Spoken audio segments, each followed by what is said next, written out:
Elle voit souvent rouge, avec elle sa bouche. Maggie soleil ou bien Maggie larme. On est sous le charme quand son cœur s'enflamme. Elle joue toute la gamme. Au Maggie elle fait sa météo.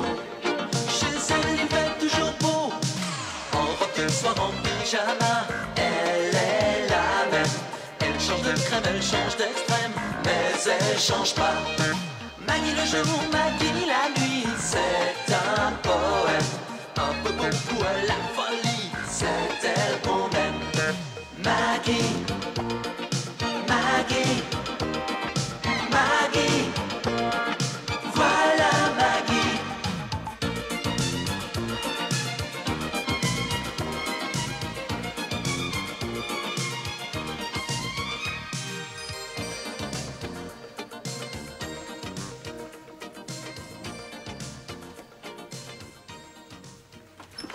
Tu es déjà prêt à partir? Oh, c'est bien. Tu as raison. L'avenir appartient à ceux qui se lèvent tôt. Ouais, bah c'est justement parce que mon avenir ne m'appartient plus que je me lève de bonne heure. Ah, je croyais que c'était pour admirer les brumes matinales, voir le ciel se découvrir et le soleil percer la forêt de ses rayons d'or. Ben moi, c'est mon compte courant qui se découvre. Et ce que j'aimerais percer, c'est les intentions de mon banquier. Mais tu ne te réjouis pas de l'arrivée du printemps? Ah non, non. Ouais, c'est l'arrivée de mes traites qui me préoccupe. Et je dois être à la banque à l'ouverture des bureaux. C'est toujours M. Muller, le directeur de l'agence? Ouais. Oh, il est charmant. Là, quand il raconte ses anecdotes, il est vraiment très prenant. Ah bah ça, pour être prenant, il m'a pris 20% d'agio. Mais enfin, Georges, il n'y a pas que le commerce dans la vie. Comme on dit, plaie d'argent n'est pas mortelle. Ah bah oui, c'est peut-être pas une plaie mortelle, mais si je veux éviter l'hémorragie, j'ai intérêt à partir tout de suite, moi. Ah, dis donc, ta banque, elle est bien place des Amiraux suisses. Ouais. Ah, bah ça tombe bien, juste à côté de Robert et Jacques. Ah bon, c'est possible. C'est qui, Robert et Jacques? Eh ben, c'est mes coiffeurs. Alors, écoute, tu y vas et tu me prends rendez-vous pour vendredi. Ouais. Brushing, teinture, pédicure, manicure et soins du visage, tu te souviendras? Oui, oui. Et alors, comme tu seras près de l'épicerie fine, tu me prends du thé. Du Earl Grey à la bergamote. Surtout, tu te laisses pas refiler du Darjeeling ou du chinois fumé, j'ai horreur de ça. Et alors, juste en face, tu as la teinturerie, tu reprends mon tailleur bleu, il doit être prêt. Et comme tu passeras devant la parfumerie, tu me prendras du vernis à ongles, du cerise numéro 4 de chez Griffe Molle, et puis de la crème astringente de chez Police, et puis aussi du dissolvant. Et chez le libraire, tu achèteras tous les journaux féminins, sauf Femme de France, parce que ça, je l'ai déjà lu chez le dentiste. Tu te souviens de tout? Attends, j'ai oublié quelque chose. Ouais, je me souviendrai. Un rendez-vous chez le dentiste, 1 kilo de cerise, femme de police et un pédicure chinois parfumé. Tiens, voilà. Mais qu'est-ce que c'est que ça? Eh ben, c'est la poubelle. Les éboueurs sont dans la rue, tu la leur donnes, c'est pas bien difficile. Oh. Alors on peut même pas lui demander un petit service? Alors, qu'est-ce qui s'est passé? Eh ben, j'ai donné mon attaché-caisse aux éboueurs et j'ai apporté la poubelle chez le banquier. Fallait lui dire, c'est tout ce qui me reste de ma fortune, monsieur. Ça l'aurait peut-être apitoyé. Mon phonorie pas, Pierre, c'est très grave. Je sais plus ce que je fais. Je fais n'importe quoi. Je suis complètement crevé. Pas plus que moi, mon vieux. Oh non, ces démarches me tuent. Ouais, moi, c'est Juliette qui me tue. Ah là là là. Elle a bon chic, bon genre, comme ça, bien, strict, tout, tu vois. Mais s'il y avait les Olympiades de l'érotisme, elle serait tout le temps sur le podium. Mon banquier m'engueule. Elle me couvre de caresses. Mon percepteur me déteste.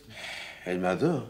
Elle veut m'épouser. Qu'est-ce qu'il faut faire? Ouais, surtout, ne pas se marier. Parce que là, j'y laisserai ma peau. Au bout de 6 mois de mariage, je serai plus que le quart de ma moitié. De ma moitié. C'est drôle. T'as compris? Bon, ça me fait rien. Mais est-ce que tu crois qu'il faut s'éloigner? Ah, mais ça, c'est une solution. L'éloignement. Ça, c'est pas bête. Je laisse passer mes rencontres, exactement. Mais ça tombe très bien. Un laboratoire pharmaceutique m'a convié à un congrès de médecins. Ça se passe aux Canaries, dans un club de vacances. Oh, mais c'est tout à fait ce qu'il me faut. Non, mais Pierre, attention, non, je te parlais de moi. Qu'est-ce que je dois faire? Mais tu vas venir avec moi, toi. J'ai droit à un invité, je t'invite, tu viens. Donc, aux Canaries? Ben oui, par nos gens. Mais t'emmènes pas Juliette? Non, Georges, on n'apporte pas son nougat quand on va à Montélimar. Hein, plein de jolies filles là-bas. Le malheur, c'est qu'il faudra que je monte à Maggie. Oui, non, mais est-ce que pour une fois, elle n'est pas capable de comprendre que tu dois te reposer, que tu dois rester seul? Mais j'en sais rien, je lui ai jamais demandé ça, tu penses bien. Mais je sais une chose, si je lui dis « Maggie, je vais dans un club de vacances avec Pierre », elle va imaginer le pire. Elle aura raison. Pierre, mon amour, tu viens? Je t'attends. Oh, pardon. T'as vu le châssis? Quel châssis? C'est une nouvelle voiture? Ah, oui, décidément. T'es pas dans ton état normal, toi, hein? C'est évident que de temps à autre, un homme a besoin de solitude et de repos. Ah, ça, c'est bien vrai. Dans ce cas, le mieux qu'il a à faire, c'est d'aller dans un club de vacances. Ah bon? Ben voyons, là, on s'occupera de lui et il pourra faire des rencontres. Oh non, ça, non. Mais non. si, enfin, c'est normal et ça ne tire pas à conséquence. Ah bon, tu l'admettrais?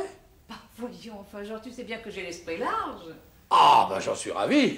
Alors, si ça m'arrive à moi... Je te tuerai. Ah bon, un club de vacances. Enfin, si tu as tellement besoin de solitude, pourquoi tu ne fais pas une retraite chez les franciscains? Je suis pas pratiquant. Ou bien alors va chez ma mère. Ah non, je suis pas masochiste. À propos de mère, la tienne a téléphoné, elle trouve que tu la délaisses. Eh ben voilà, ça y est, j'ai trouvé. Je vais passer quelques jours chez maman. Elle sera contente de me voir et moi, ça me reposera. Oh bah tiens, je pars tout de suite. Mais comment, sans la prévenir? Oh bah elle saura bien que j'arrive. Comment ça? Bah voyons, l'instinct maternel. Non, en fait, tu sais qu'elle veut toujours pas du téléphone. Tu pourras pas me joindre là-bas, dis donc. Oh, c'est bête, ça. Mais aucune importance. Tu m'écriras et tu me téléphoneras de la poste 3 fois par jour. Ah, et surtout n'oublie pas non plus d'aider ta mère à soigner les bêtes, les canards, les poules, les lapins, et à faire la cuisine, la vaisselle, le ménage, et à couper son bois. Et surtout, tu te reposes.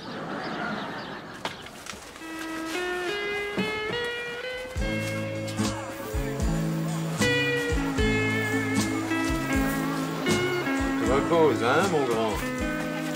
Georges, je te parle. Écoute, tu vas pas passer ton séjour enfoui sous une serviette. Bah écoute, t'es marrant, toi. J'ai pas l'intention de revenir bronzer. Maggie se méfierait. Tu sais, l'Auvergne au mois de mars, c'est pas Saint-Tropez. C'est dommage que tu sois pas bronzé. Ça amincit, puis ça fait ouf. Les créatures de rêve, hein, ici. Ah bon, tu trouves? T'as vu ce qui arrive, là? Oh merde, le docteur Freud. Freud Sigmund? Non, Simon. Freud comme le psychiatre? Mais elle est psychiatre, son nom s'écrit Freud, D-E-S. ES, c'est un féminin pluriel, ça. C'est une catastrophe, écoute, elle est folle de moi, elle me poursuit de ses avances. Ah oui, j'ai compris, à l'avance, et toi, tu recules. Oui, mais mets-toi à ma place, Georges, il faut faire quelque chose. Oh, attends, j'ai une idée. Je vais t'en débarrasser définitivement. Alors, voilà ce que tu vas faire. Tu ne te caches plus, tu nous observes, et quand je te regarde et que je fais ça, comme ça, toi, tu souris et tu fais oui avec la tête. D'accord? D'accord. Hein? Oui, d'accord.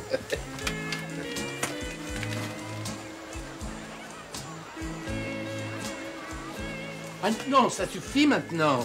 Pardon? Madame, il faut absolument que je vous parle. Ah, plus tard, je dois d'abord saluer mon ami Pierre Brett. Eh bien, justement, c'est de lui dont il est question. Ah bon? Je vous écoute. Madame, je connais votre penchant pour Pierre. Oh, ça se voit donc. Non, bah, ça crève les yeux, tiens. Alors, je vous en supplie, madame. Laissez-le-moi, mon Pierre. Votre Pierre? Oh oui. Si je le savais dans les bras d'une femme, même aussi attirante que vous, oh, je crois que je mourrais de chagrin. Vous ne voulez tout de même pas dire que le docteur Bretteville est homosexuel? Oh, hélas. Quelle horreur! Bon, je le savais. Son manque d'intérêt pour moi ne peut s'expliquer que comme ça. Mais voyons, madame, les femmes ne l'intéressent pas, pensez-vous. Ils préfèrent pervertir les pauvres hommes sans défense, allez. Racontez-moi. Oh, madame, dès le début, j'ai senti quelque chose de trouble dans son amitié. Et quand il m'a fait des propositions honteuses, j'ai d'abord refusé, mais il a usé d'un chantage. Et j'ai dû céder. Oh, c'est un monstre. Quel odieux personnage. Oh, madame, vous connaissez son pouvoir de séduction, hein? Oh, maintenant, je ne peux plus me passer de lui. Alors, je vous en supplie, madame. Ne prenez pas mon Pierre. Rassurez-vous, je n'en veux plus. Il me dégoûte. Merci, madame, merci. Allô, Simon? Oh, bouge. Je ne veux plus vous voir.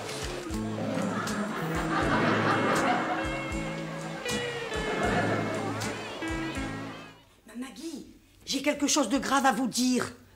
J'ai vu Monsieur Georges faire ses valises. Ah oui, je suppose qu'il a emporté son costume de chasse et la chasse est fermée. Et alors? Mais quand il est dans son pays, il adore jouer au braconnier, c'est pas bien grave. Il n'a pas emporté son costume de chasse, mais je l'ai vu bourrer ses valises avec des slips de bain et des serviettes de plage. Bon, il a peut-être l'intention de se baigner. Dans les torrents d'Auvergne à cette saison? Frileux comme il est, ça m'étonnerait. Ah oui, vous avez raison, c'est bizarre. Tiens. J'en avais assez d'attendre votre visite, alors je suis venue sans crier gare. Où il est, mon Georginou? Oh, Georges!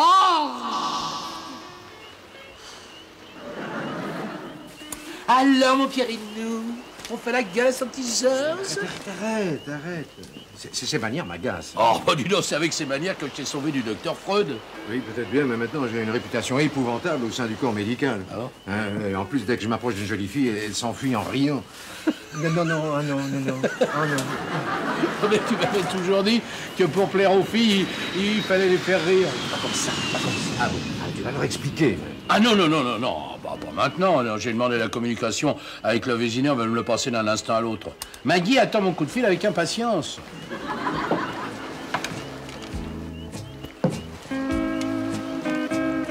Merci. Mais ben ça, il va m'entendre. Hein. Il aurait pu téléphoner, en fait, tout de suite, dès qu'il a su que vous n'étiez pas là. La poste ferme à 17h. Mais enfin, quoi, il y a bien un café? Oui, le bistrot du port. Du port? Enfin, il n'y a pas la mer à Saint-Hilaire-des-Montagnes. Bien sûr que non, le port c'est PORC. Le patron est aussi charcutier. Et il ferme tard? Oh oui, beaucoup plus tard. 19h30. 19h30? Purée, on se débauche en Auvergne. Pourvu qu'il ne soit pas arrivé un accident. Il est peut-être pas là où on croit qu'il est. Oh, non, maintenant je suis inquiète. Et ça, c'est votre faute. Ça, si vous aviez le téléphone, on saurait depuis longtemps. Je ne veux pas le téléphone, ça n'apprend que des mauvaises nouvelles. Oh mon Dieu. Laissez-moi répondre. Je suis sa mère. S'il est arrivé quelque chose, je dois savoir la première. Allô, Maggie? Allô? C'est toi, mon Georginou? Merde, c'est maman. Aïe, elle est là-bas? Oui. Ben, on prévoit un orage violent sur le Vésinet. Passez-le-moi. Georges, j'attends tes explications. Et ben voilà, quand j'ai vu que maman était pas à la maison, et j'ai rendu visite à l'oncle Zeb, il m'a proposé de passer quelques jours chez lui. Alors comme c'est un homme très brillant et que je l'aime beaucoup, et ben voilà, j'ai accepté. J'ai bien fait, non? Allô? Ah, ben dis donc, je t'entends plus. On a dû être coupés, là. Maggie, tu m'entends? Ah oui, j'entends. Et toi, tu m'entends? Ben évidemment non, puisque je te dis qu'on a été coupés. Bon, je te rappellerai plus tard, hein. Je me suis bien débrouillé, hein. Oui, disons que l'orage annoncé n'atteindra le Vésinet que demain. Dites-moi, belle maman, qui est cet oncle Zeb que Georges semble adorer? Adoré? Pensez-vous, Georges le détestait? Il faut dire que c'était un imbécile notoire, l'oncle Zeb. Comment ça, c'était? Ah, c'est vrai, j'ai oublié de prévenir Georges. L'oncle Zeb est mort depuis 6 mois. Oh, le malheureux! C'est ça, l'oncle Zeb? Non, monsieur Georges! Ça, vous pouvez le dire, parce que si l'oncle Zeb est mort, c'est Georges qui ne l'emportera pas au paradis.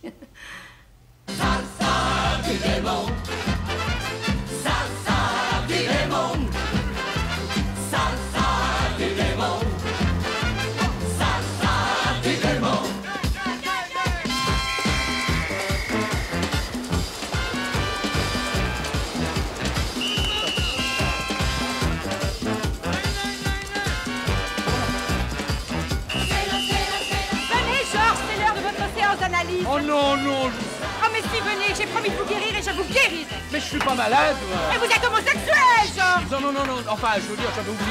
Ah, vous commencez à oublier, c'est très bien. Bientôt fini les problèmes. Venez, Georges, venez.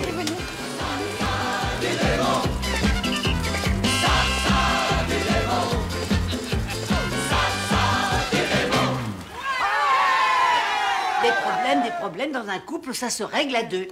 Vous n'avez pas besoin de moi, je préfère m'en aller. Comme vous voudrez. Au revoir, belle maman. Au revoir, Maggie. Au revoir, Rose. Au revoir, ma belle maman! Maggie, quelle que soit votre décision, Ça m'ennuierait que vous soyez séparés de Georges. Ah, vous aimez Mme Maggie? Non, mais je suis habituée. Oh, si je savais où se trouve Georges. À mon avis, il est avec Pierre. Mais voilà. Où est Pierre? Il y en a un qui le sait forcément. Qui ça? Le jeune interne qui le remplace. Le petit Alain? Je me charge de le faire parler. Eh ben, le remplaçant, il va avoir besoin d'être remplacé. Je l'aimais, mon papa. C'est lui qui m'aimait pas. Il aurait voulu une fille. Eh bien voilà, Georges. Vous avez fini par tout dire. Dans tout ça, il n'y a aucune trace d'homosexualité. Vous êtes guéri, Georges. Ah bon? Ah bah dites donc, hein. C'est beau la science. Mais c'est pas la science qui vous a sauvé, Georges. Ah bon? C'est quoi? C'est l'amour. Hein?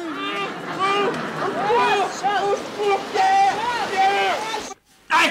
Au secours! Mme Maggie, je baillonne. Non, non, pas tout de suite, Rose. J'ai besoin qu'il parle. Je vais quand même aller chercher quelque chose pour le baïonner, on sait jamais. Des fois qu'il profite, qu'il parle pour crier. C'est pas la peine de vous fatiguer, je dirai rien. Je l'ai promis au docteur Bretteville. Et ça? Qu'est-ce que c'est que ça? C'est sans doute une cliente qui les aura oubliés en partant. Un peu distraite, la dame, non? Et pas frileuse. Voilà, mon amour, tu viens. Je t'attends. Oh, pardon. Eh ben, le remplaçant, pour remplacer, il remplace. Madame Boissier, je vous en prie, surtout ne dites rien à Pierre. Il pourrait croire des choses. Je ne sais pas ce qu'il pourra croire, mais moi je crois que vous allez parler, sinon je parle. Oh, dis-lui, Alain, sinon il va tout lui dire. Bon. Je sais où est le docteur Bretteville. Avec mon mari? Oui.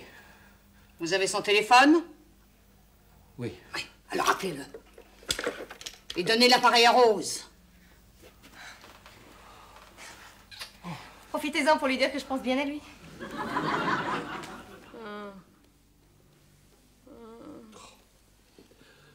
Comment ça lui est arrivé? La pauvre.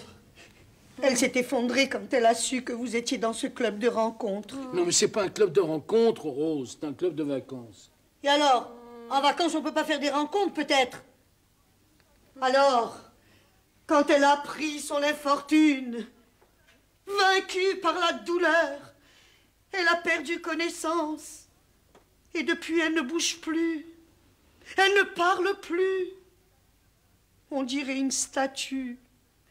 La penseuse de Radin. Oh, c'est affreux. Oh, vous vous rendez compte?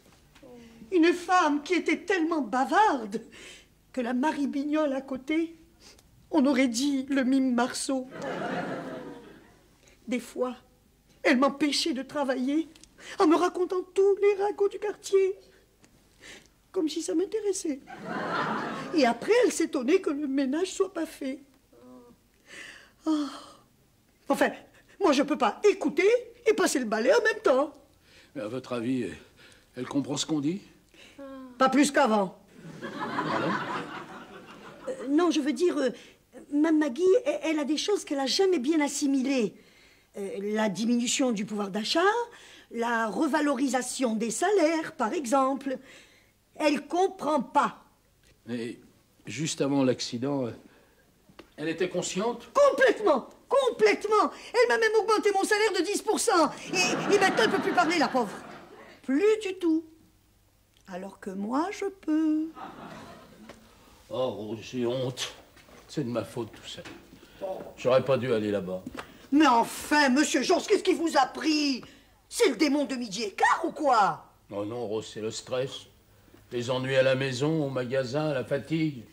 J'avais besoin de changer d'air. Il n'y avait qu'à ouvrir les fenêtres. J'avais envie de voir des visages nouveaux. Oh, eh ben, avec toutes ces filles à moitié nues sur la plage, c'est pas des visages que vous avez vus, hein? Non. Moi, je crois plutôt que vous vouliez tromper Mme Maggie. Rose, je vais être franc avec vous. Oui. Quoi? Qu'est-ce que vous dites? Je disais quoi? C'est peut-être vous étonner, Rose, mais je plais encore. Ah oui, à qui? Qu'est-ce que vous dites? Je disais, c'est un fait à qui? Et Une ou deux fois, j'ai failli arriver à mes fins, mais... Au dernier moment, j'ai pas pu. Dame, vous avez plus 20 ans? Oh non, non, c'est pas ça. J'avais honte. Et je m'insultais moi-même. Vous avez raison. Faut supprimer les intermédiaires. Je disais, immonde personnage. Tu es la femme la plus belle, la plus racée, la plus élégante, la plus douce, la plus tendre, la plus généreuse. Généreuse, là, faut pas exagérer, hein? Et toi, comme un salaud, tu cherches à la tromper avec une pain-bêche qui lui arrive même pas à la cheville. Alors je fuyais, sous le rire méprisant de la dame. Ça, c'est courageux. Oh non, Rose, non. Qu'est-ce que c'est que le mépris d'une femme ordinaire à côté de l'amour de Maggie? Purée. Oh, vous avez l'air drôlement mordu, vous, hein? Hein? Quand je pense qu'il y a des femmes qui restent insensibles à ça. Faut dire que quand on a un cœur de pierre, c'est facile d'avoir l'air d'une statue. Tu sais, Maggie, quand le remplaçant de Pierre nous a prévenus, je suis parti comme un fou. Dans l'avion, j'ai souffert le martyre. J'avais l'impression qu'on n'allait pas plus vite qu'un taxi parisien un jour de 14 juillet. Je sais pas quelle est ta maladie. Je sais même pas si tu comprends ce que je te dis.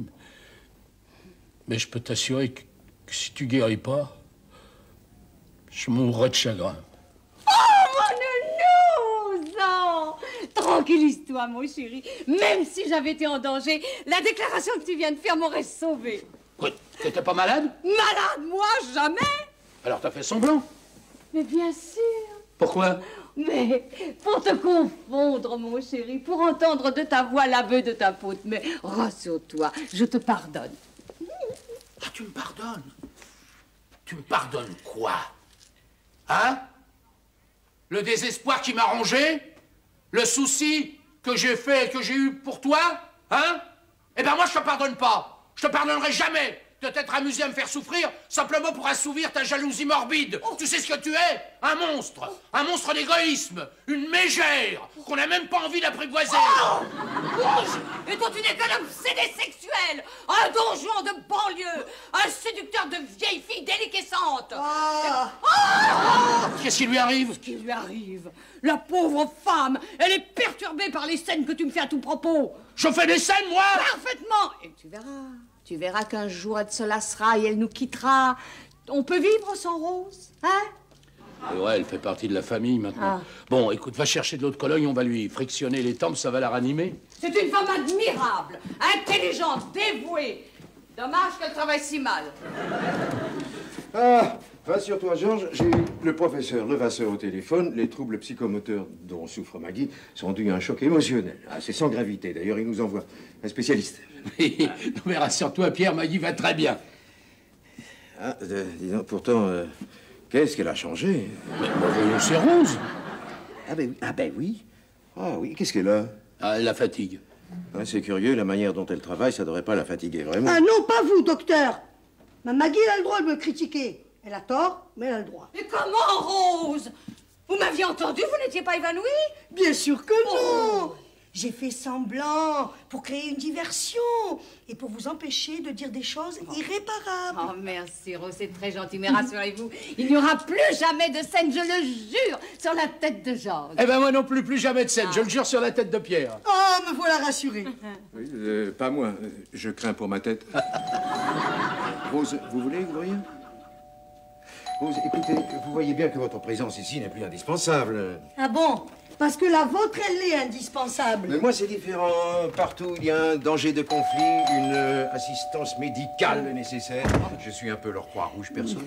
Mais non, mais rassure-toi, Pierre. Il n'y aura plus jamais de conflit tant que Georges sera amoureux de moi. Et tant que Maggie me fera confiance. Oh, te faire confiance, non, mais dis donc. Alors, mais tu me prends vraiment pour une demeurée, hein? Quoi? Mais tu crois qu'on peut faire confiance à un libidineux qui fait croire à son épouse irréprochable qu'il est fatigué pour aller se vautrer sur une plage au milieu de femmes nues?